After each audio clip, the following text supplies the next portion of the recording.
out to sea, off the isolated northwest coastline of Australia. These men work in one of the most hazardous occupations in the world. They come for a variety of reasons: money, sense of adventure, a need for excitement. For in spite of the harsh conditions, the isolation and the obvious dangers, there is excitement in the air.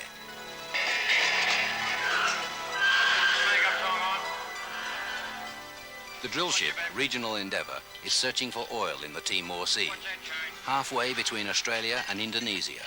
And for the operators and men of this vessel, the stakes are high.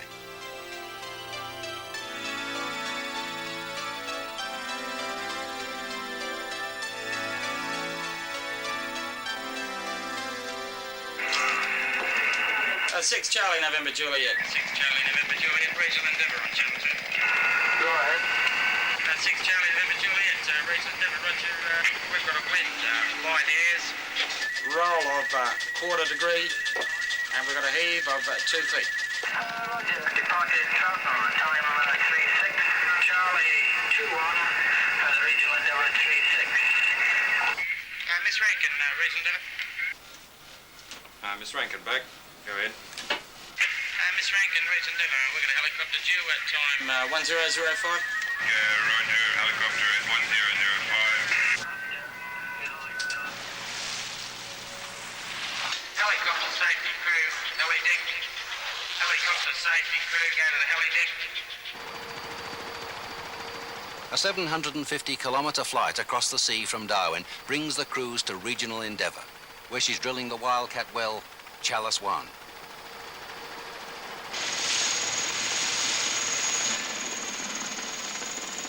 Charlie, Romeo Quebec, this is Endeavour deck. You've got a green deck, clear to land.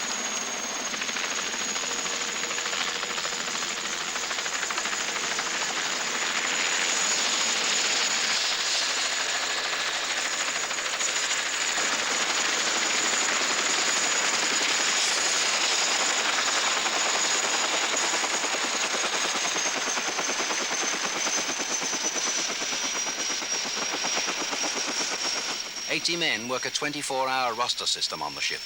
12 hours on, 12 hours off for 14 long days.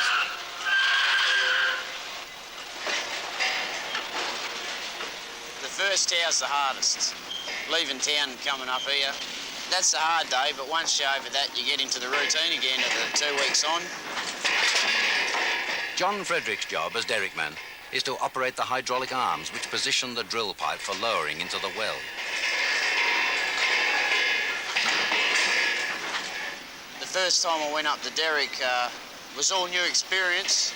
I'd never seen anything like this before, and everyone's a bit wary of heights for the first time, but after a couple of times going up, you just get used to it. It just becomes part of the job.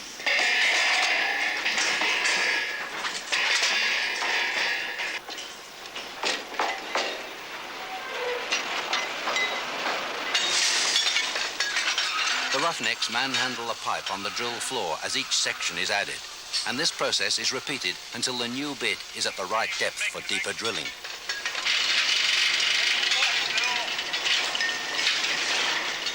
We've just set 9 5/8 casing. The casing stops the upper hole from caving in, and we've just started drilling 8.5 hole. We're about 300 meters from the expected pay zone, or the good oil, they call it. And we hope this well will be successful.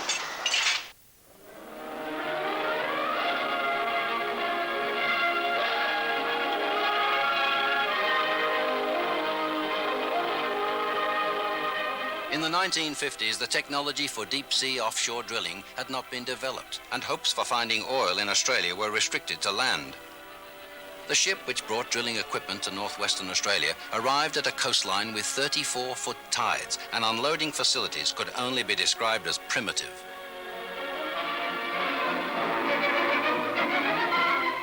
Drilling continued day after day. Rotary tables... At the time the number 1 rough-range well was drilled in 1953, there had been no commercial finds of oil in Australia. Mud circulating, rotary table turning, core testing, pipes added, mud circulating, more pipes added, rotary table turning, core testing, drilling, testing, drilling, until that final exciting moment. Oil and mud were being forced up from a depth of 3,600 feet. Oil was discovered. To the men who had overcome the obstacles of the North, all credit. Success means endless steel derricks and boundless wealth. Following the excitement of the first strike, Rough Range produced 9 dry wells in a row, and the boundless wealth did not come until well into the 1960s, when oil and gas were discovered in Bass Strait. While the search for oil continues inland, a new phase in exploration has been going on in the offshore waters around our coastline. A specially built drilling ship, Glomar 3, has been probing the seabed in 150 feet of water off the Victorian coast near Sale. Early in 1965, soon after it began drilling Australia's first offshore well, Gippsland Shelf number 1 struck gas. The discovery of huge gas fields off Australia's isolated northwest coast led to the development of the largest industrial venture in the country's history, the Northwest Shelf Project. On June 5th, 1982, after 19 years of exploration drilling, the base for the first production platform was dropped into the sea.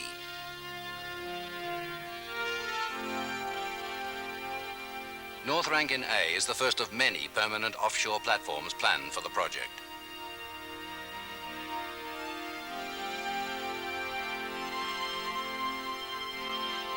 From the seabed, this huge structure towers higher than Sydney Harbour Bridge, a complex labyrinth of production equipment.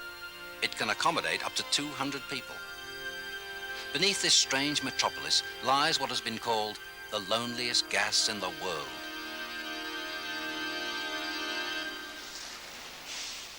The real prize, however, is oil. The regional endeavour has drilled in all the major exploration areas in Australian waters in search of this elusive treasure. Oh, we worked on the Rankin field. We did Goodwin 6 and North Rankin 6. North Rankin is the platform. It's about 135 kilometres, I think, from Karratha. Everybody seems to think that it's the loneliest gas in the world. I think that this, if they strike oil or gas out here, this is a hell of a lot lonelier. It's a long, long way away from civilization compared to the North Rankin platform. There is nothing here, water, and that's all there is. Basically, you bring in an exploration rig the moment the geologists are hopeful that they will find some oil. And there is no way of proving that there is oil in an area until you have drilled. Prior to drilling, there is a very intensive phase which may last several years of studying the geology of the area in general, shooting seismic, and coming up with the best prospects. Only when you've gone through that process and have some idea of the economics and the risks involved will you bring in a drilling rig.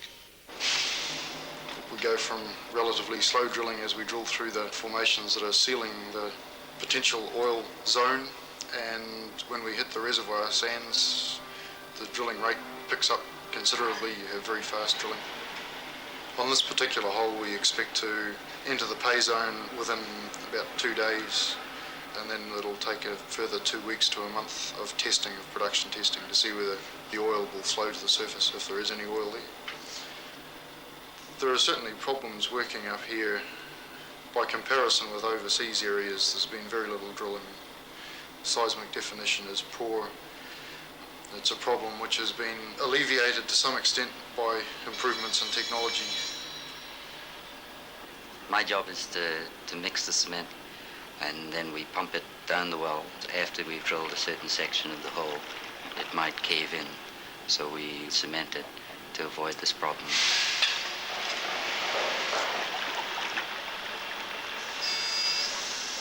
I left Trinidad when I was 14. My father worked in the oil field then, so we moved to Libya in North Africa. After that, we came to Australia, and I got a job working in Indonesia with this company. From there I moved to the Middle East, and then in March this year they sent me back to Australia to work here.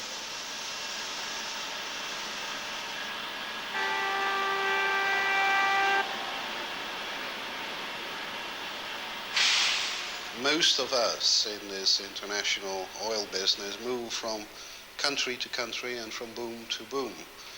Prior to this, I was in Jakarta, the North Sea, Nigeria, Canada, Abu Dhabi, Persia, Libya, etc., etc.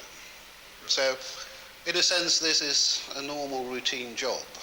There's oil to be found, there is oil here, and that always attracts people. This is where the job is.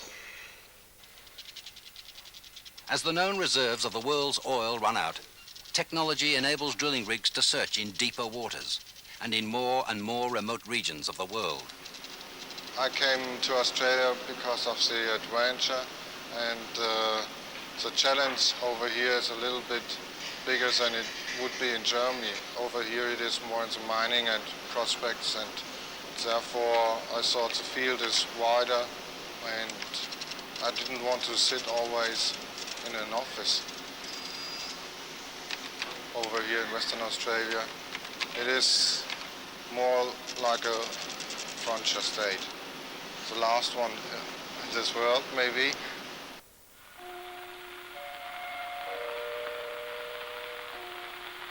Swept by the winds of the Arafura, the Timor and the Coral Seas, the tiny pearling ports of Australia's far north are scattered along 3,000 miles of lonely tropical sun. The oil men are only the latest in a long tradition of people who worked in these waters.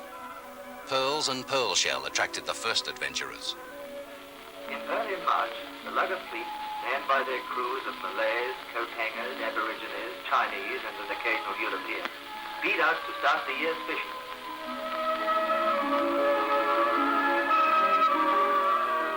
To the north of Australia lie the beds which have yielded most of the world's supply of white mother of pearl shell. Stretching from Exmouth Gulf in Western Australia to Cape York Peninsula in Queensland, they have supported an active industry for nearly 100 years. Cossack was the first pearling settlement in the northwest. In the 1870s, more than 80 luggers worked out of the port, and the town's future seemed assured. By the end of the century, however, the pearling fleets had moved to Broome, and Cossack became a ghost town. Today, one of the town's only 2 inhabitants is Kathleen Kohler.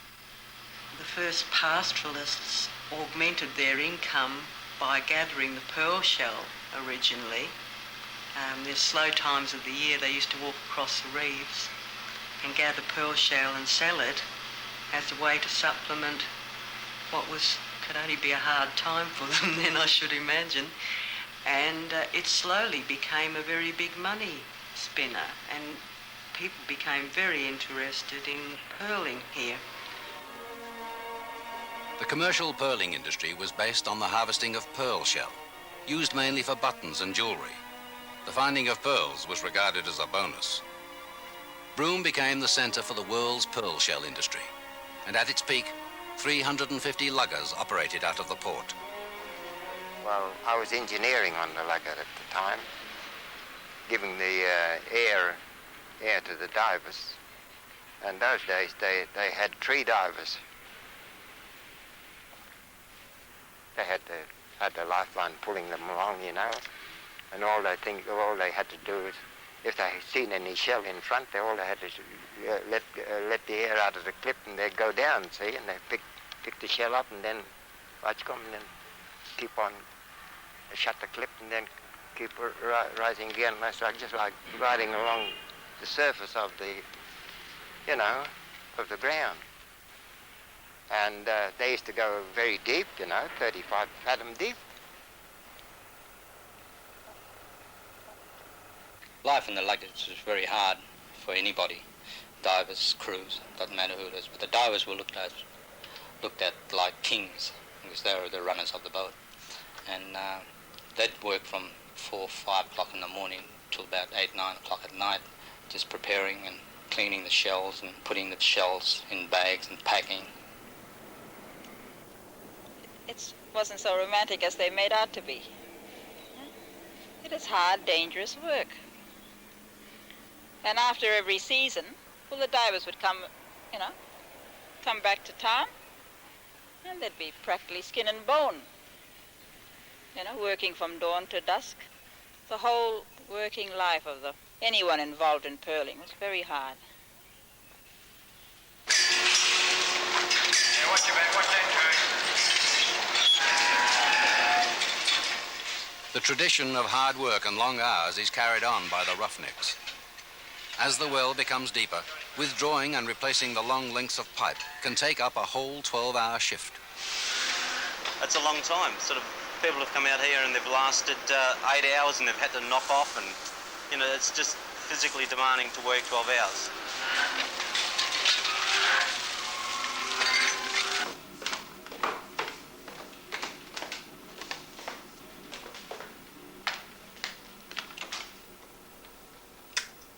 Morning, boys. Time to get up.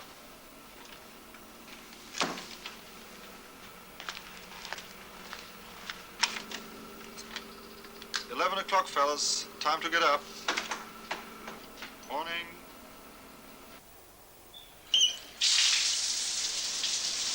It's the routine. It's what your body gets used to. Like 12 hours a day is a fair while to work, but you get used to it and you adapt yourself. That's all.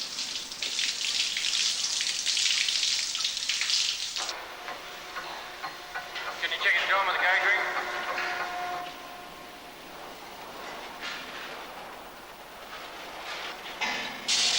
Okay. Wildcat is the traditional name given to a high-risk exploration well. The costs of operating a rig are so high that the men work 2 12-hour shifts, and the drilling operation goes on 24 hours a day. In spite of the conditions and long hours, new recruits are never hard to find. I was working as a welder on a railroad camp, and I met an old bloke who told me about these things, and I was interested in them. Sounded good to me, the money was good, so he helped me get on one, and ever since then it just becomes part of your way you live. I like it. Sometimes you get jack of it, sort of thing. You give up a lot for it, but it's all right. There's a future in it. Pretty reasonable money. It'll have to be, or you wouldn't be here, would you? It's a bit of a closed market here. Unless you've had previous experience, you can forget it most of the time. I started in Scotland, working out of Aberdeen. And when we came home, just walked into the office with a friend of mine who already worked here and has got a job. Told a few lies and come out. When you start, you bust your guts to do things. You're fighting weight all the time because everything's so heavy.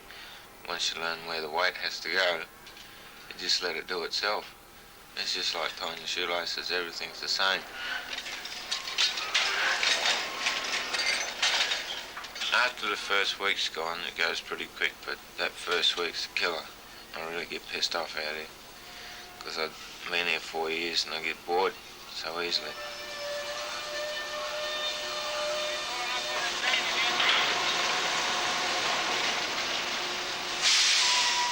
I want to get out here because of the money. That's all, make it good while I'm young.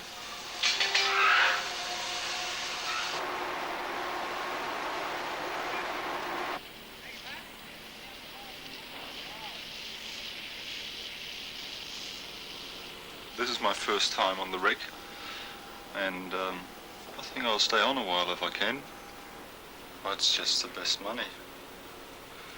I'm not quite sure what I'm going to do in my future, but a little bit of money behind me makes me feel independent, so I try to get it. The only thing is that you have got your task, and you do it as best as you can, and also as quick as you can. So the 2 weeks are over, so you have your time off. You don't really think about what's going outside, what are the others doing. You're rather quite occupied with the tasks you have to solve. I think I'm quite privileged to work inside and have a clean job. I think it's quite hard out there, dirty, hot, sticky. Yeah, they're doing the dirty work, I'd say.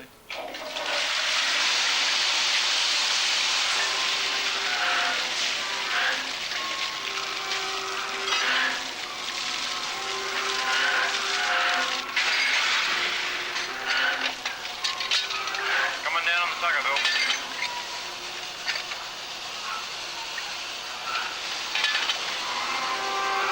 Before this job here, I was school teaching. That's sort of the other end of the spectrum. This one, it seemed a bit more exciting at the time, and I tried it, and I sort of enjoyed it. I can't say the money didn't attract me. The money attracted me for sure.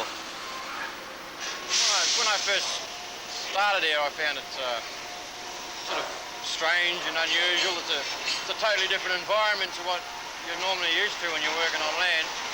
I have seen guys come out that have been sort of working in offices before, and they sort of don't have the common sense. It takes them a while to pick it up.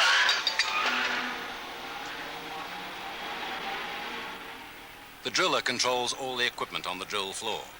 He operates the winches which take the block up and down the derrick, and the brake which slows the heavy block as it approaches the drill floor.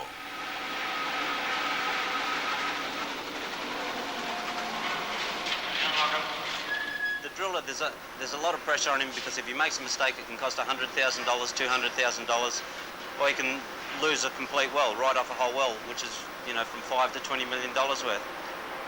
It is a very, very expensive gamble. I'm spending between $100,000 and $150,000 a day here. In other words, close to $50 million a year just to keep this operation running. There is no guarantee that we'll ever recoup any of that money, but we are prepared to do this.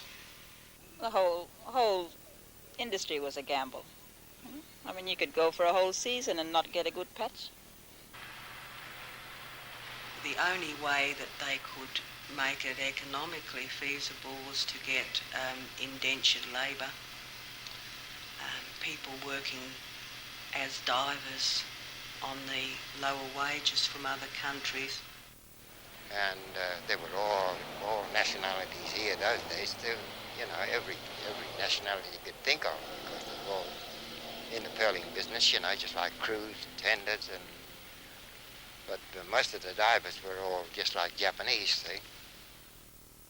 While Asian immigrants dominated the working side of the industry, the pearling masters were nearly always white Europeans. Well, they were typical colonial white masters, I suppose. You know, I mean, their whole attitude, you know, to the indenture labor and the way they expected them to work. There were some lovely families, but some, I think, being in the business gave them this air of arrogance, you know, because there was no one like them anywhere in Australia.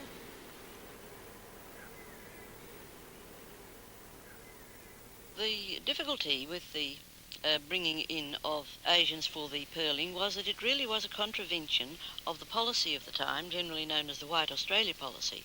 But they won that battle for the Asiatic employees by agreeing that they could come for 3 years and then had to go home. They weren't allowed to bring their families, and most of them were ready to go back in 3 years, but a lot of them went back and returned.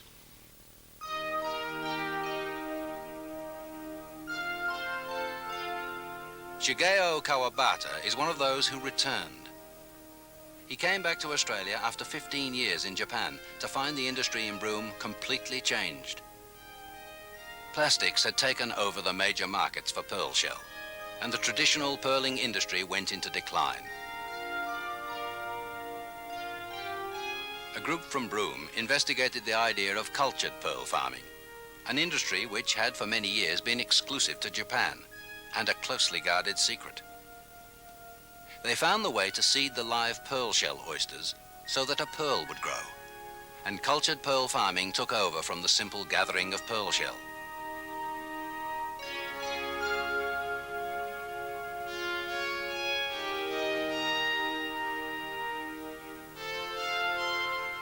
The Japanese took a commercial share of the industry and brought with them their closely guarded secrets.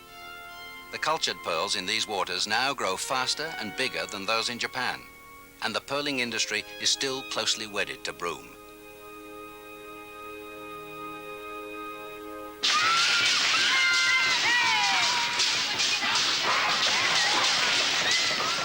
Each year, the people of Broome celebrate the town's unique history. It is really Chinatown. You know, you have the atmosphere, the clutter and the noise and the smell. That was totally Asian. Yeah, yes, wild old town those days. Yes, money flying all over the place then. They had Japanese prostitution here. They had a lot of drugs. They had opium dens.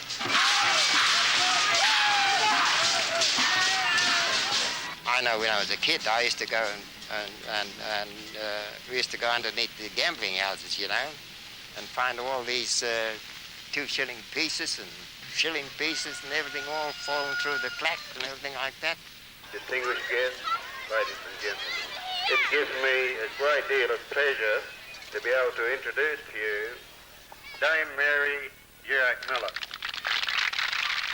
Dame Mary Durack is a writer and historian whose family pioneered the outback areas of northwestern Australia.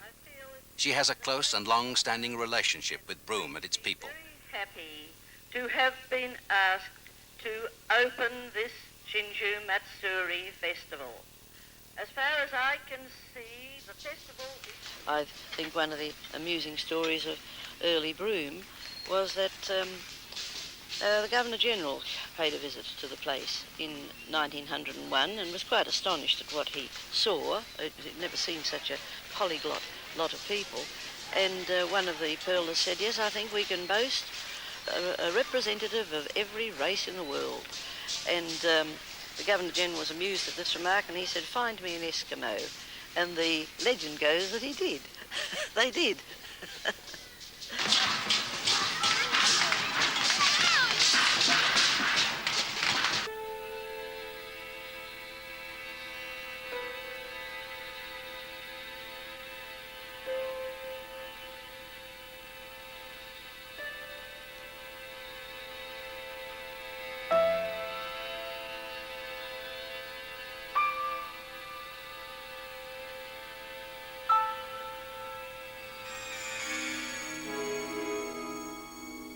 Supply ships will bring equipment and food supplies to the rig a number of times during the drilling program, but one ship stays with the rig all the time.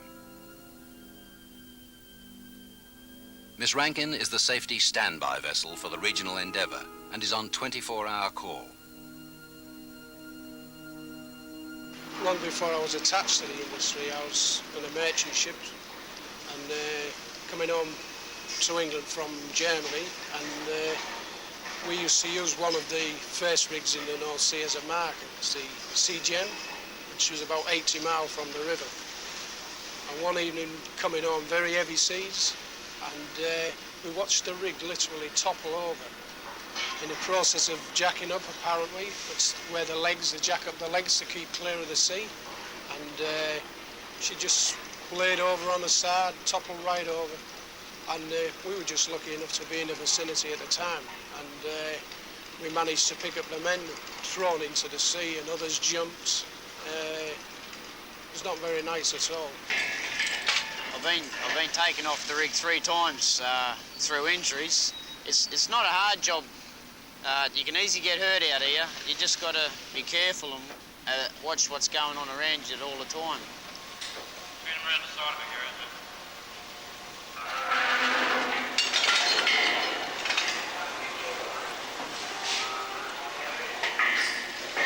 Driller's the one that's got to concentrate the most. He's the one that's got the roughneck slides in his hands.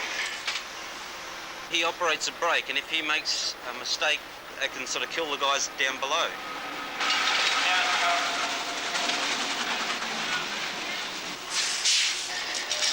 Of course, out on the drill floor, and when you're running piping and stuff like that, accidents do happen.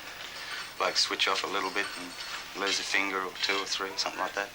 But basically most guys are sort of aware of the safety aspect of it, and they realise it's their fingers and it's their arms and legs are going to be broken if they're not switched on.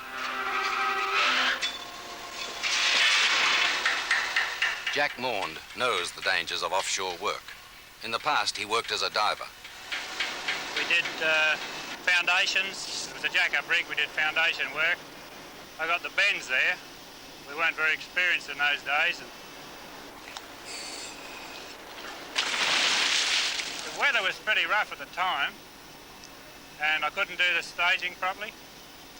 So, knocked around pretty bad. That was in the old standard gear and everything. The time they got me on board, I was pretty bruised up and everything. Then I went into a small chamber, finished decompression I should have done in the water. When I come out, I just started getting numb from the back, and that was it, the spinal bend. Paraplegic for 3 months. A lot of fatalities, I think, could have been avoided, but they used to always try to ignore it, say it's not, it's not happening to me. The sea gets to some people. A quick jerk on the line, the end of the drift, diver coming up.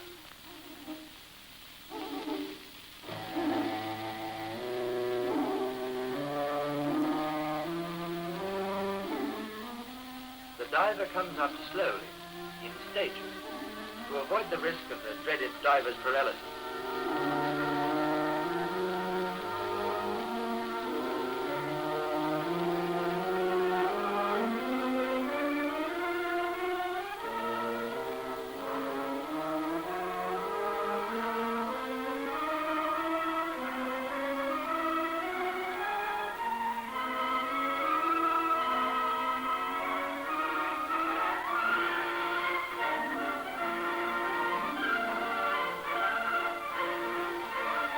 Early days, they used to go dive very deep, and they used to come straight up. You see, well, that what caused the bends.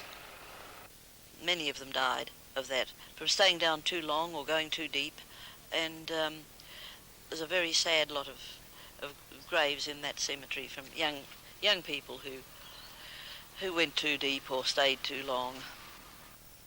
It is not clear why so many divers in the pearling industry died from the bends. Perhaps it was the fierce competition as the beds were depleted, and the need to go into deeper and deeper waters. 57 was a bad year. I think 4 to 5 divers died that year, paralysis. Yes. I can remember working that year. I was a shop assistant. You know where Matt's shop is now? And you can see the bay. And all that year, the luggers would sail in, and if anything, bad happened, they'd come in with a half mask, And we said, oh my God, which lugger isn't trying? No binoculars, anything. Yeah, the 2 wives were there wondering, whose husband it is, and it was terrible when we did find out. Because the dinghy just came in, they were the old rowboats, and here was this body covered with canvas. And the wives are hysterical and saying, who is it? And they called out his name. Yes. It was the second diver. It was a sad experience for us.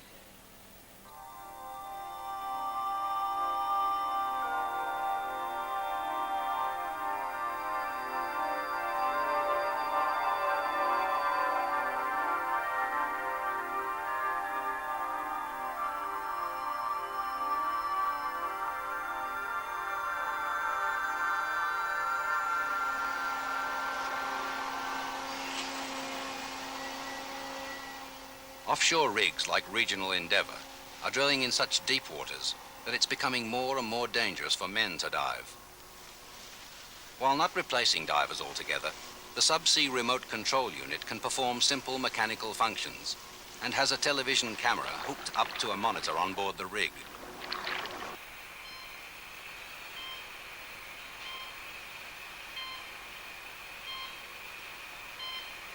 This equipment will go on in the industry because we're going in deeper water. We're going deeper and deeper because that's where they got to go for the oil, down to 6,000 feet, where the diver, he can only go down to about 1,000 foot and really work, 1,000 foot plus. They've been deeper, but the work's been a lot harder at that depth. But you don't have a man in the water. You got a piece of equipment which is expendable, and you're not risking a man's life.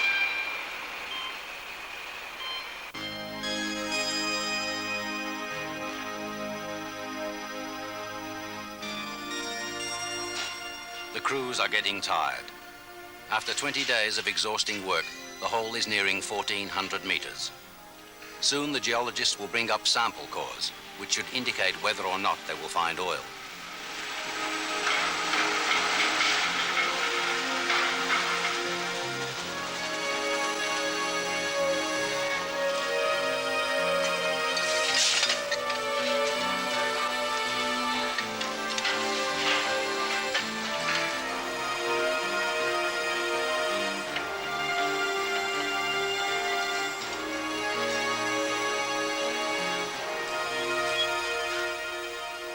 The mud lubricating the drill bit recirculates from the bottom of the hole, and drill cuttings are filtered out and analyzed with increasing frequency as the well nears the target zone. The main part of my job is to collect information, data, which comes up with a mud. That's why it's called mud logger. And I have to process this information and data so that we can see what's going on. The mud logger and the geologist will get less and less sleep from now on. They must assess what's happening 1,400 meters under the seabed, and the geologist's decision will be critical. Millions of dollars could be wasted if a wrong assessment is made. My main job is to describe the cuttings which come out of the well, which tell us the rock that we've just drilled through, and to analyse it to see whether there's any sign of oil or gas present. The job involves being on call any time that we're drilling, and sometimes it involves working for a couple of days at a stretch.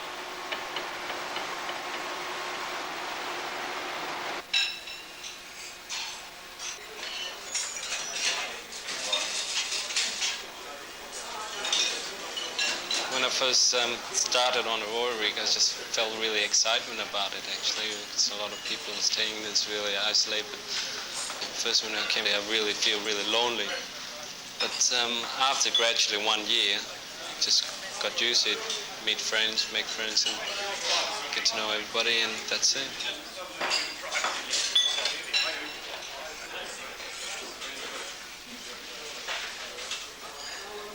68 guys or 70 guys or whatever it is out here together, and you just can't afford not to get on because you're all the same sort of person.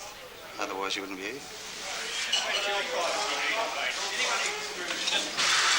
Well, you have to give up a lot of things, like you can't go home every night, you can't see your family, you can't go out, you can't escape from the environment and the people you work with. That's always there, and it's the same all the time. Offshore, you're more isolated, and everyone has to work together, be one happy family, or you really have troubles, you get more accidents. And You're here for 2 weeks, they're here for 2 weeks. You've got to do a job, so it's best if everyone tries to get along a bit better. You sort of live in two different worlds. You've got to accept that you're isolated, you just miss out on everything for 2 weeks. A person works half the time away, it's a bit of a strain. It's not a normal 9 to 5 job. So I think if you sort of really look into the background of the blokes out here, you've got a fairly high divorce rate. So that might sort of show something about the job. I'm not sure which comes first, that type of person or the sort of divorce rate.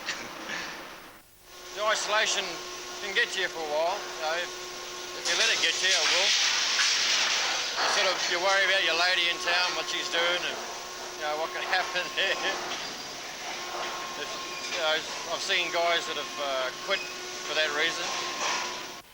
Well, it is a fantastic strain on a man to go out on a 2-week on, 2-week off schedule, particularly for their families. But most people adjust after a while. If they don't, they simply don't continue in the job.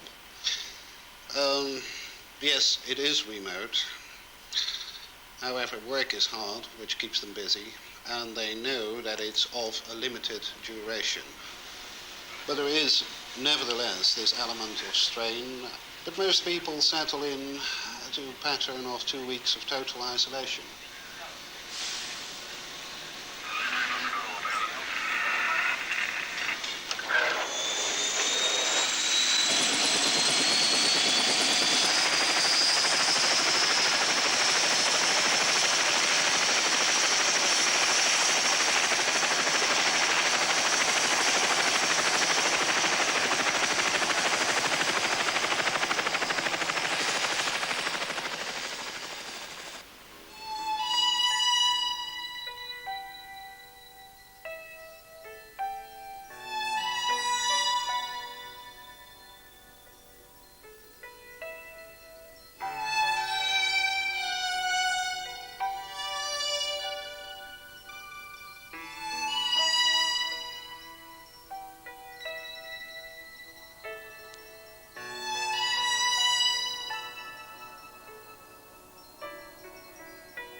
The potential for disaster on drilling rigs is high.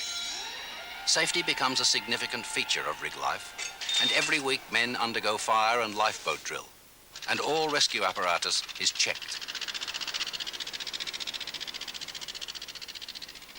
Fire is the most obvious danger, but rough seas and storms increase the risks. There is a particularly hazardous element in the Timor Sea, and that's cyclones. We have very extensive and elaborate cyclone warning procedures and preventive measures. It's our intention to drill and operate through the cyclone season. There was 85 of us on board, and it blew very strong for 24 hours.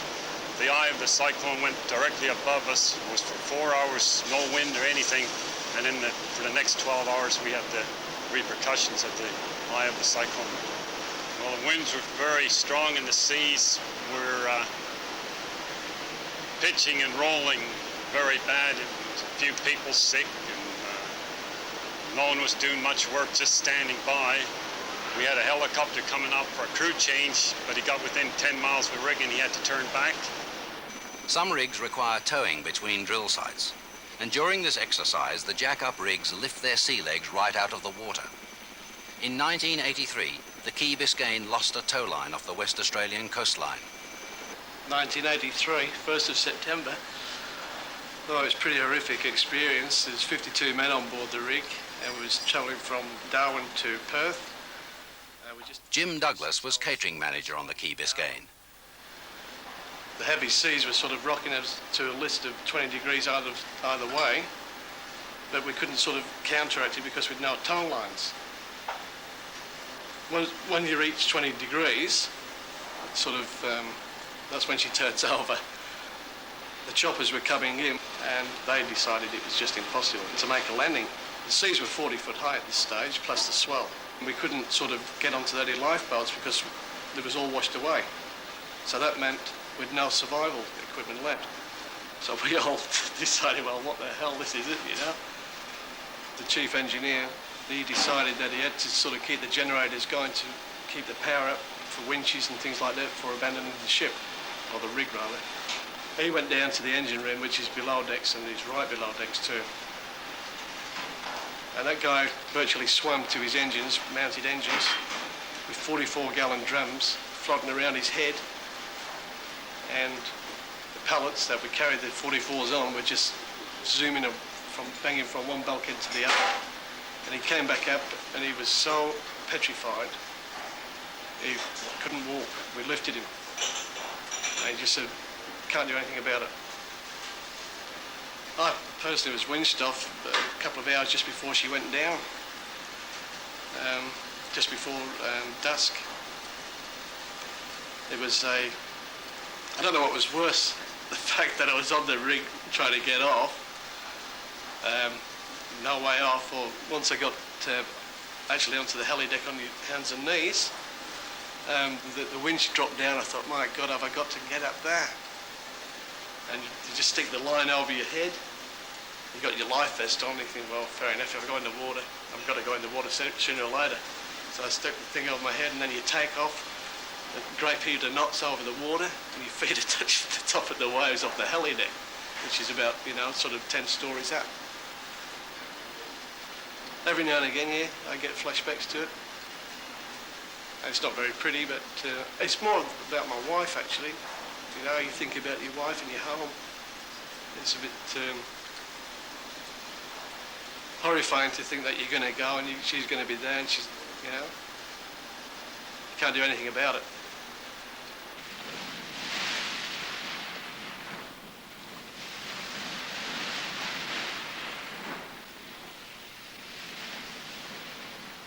Quite a lot of pearling luggers were operating late, mainly from the Broome area, and this late cyclone come down, and it was quite a disaster. There were, I think, over hundreds of lives lost because a lot of them didn't make it. There was bodies getting washed up on the beach there. It was quite a disaster.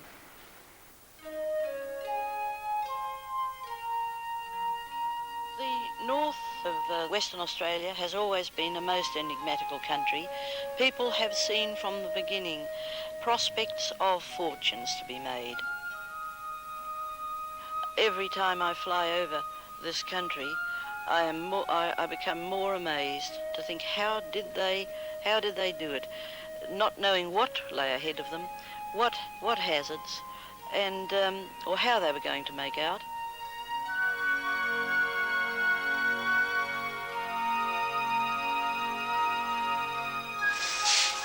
The oil industry is a gamble, has always been a gamble, and the fortunes flow up and down.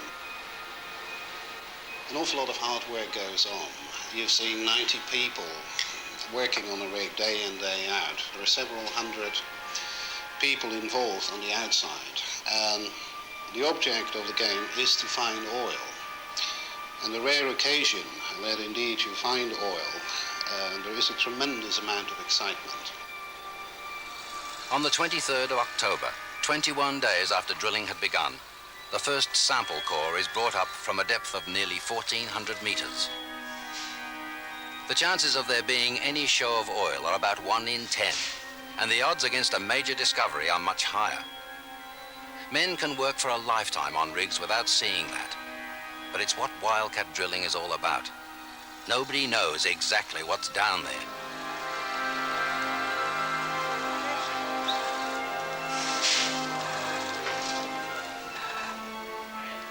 The days of the spectacular oil gush are long gone. Pressures in the well at this depth could be dangerous if unleashed, and modern drilling equipment contains the pressure until the well can be tested under controlled conditions.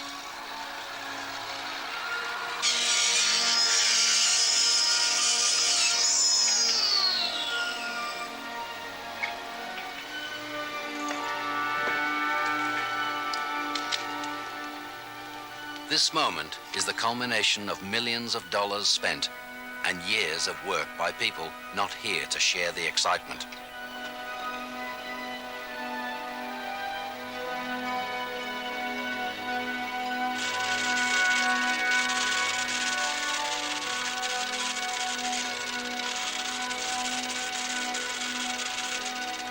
You've just seen the first core that was cut on Chalice number 1 well, and the top part of it is a oil-bearing sand, and that makes it quite encouraging, and it looks as though we're going to go in for another core. At the moment we feel pretty pleased with ourselves because we've had a lot of problems in the well, and now we've come to a situation where it all seems well worth it and justified, and this is quite a morale booster, I think, for the guys.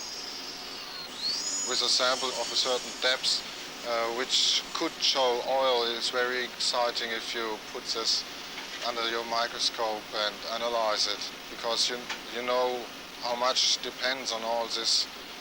Everybody on board of a rig who goes through a period of finding or encountering oil, he realizes that there is something important going on. I feel pretty good. It would certainly make sure that we stay around in this area for a while, and there's a lot more work to be done here. I think it does make a difference if you do strike oil. Most people prefer to see that than just move off and drill another well. They get to at least see that they got something anyway.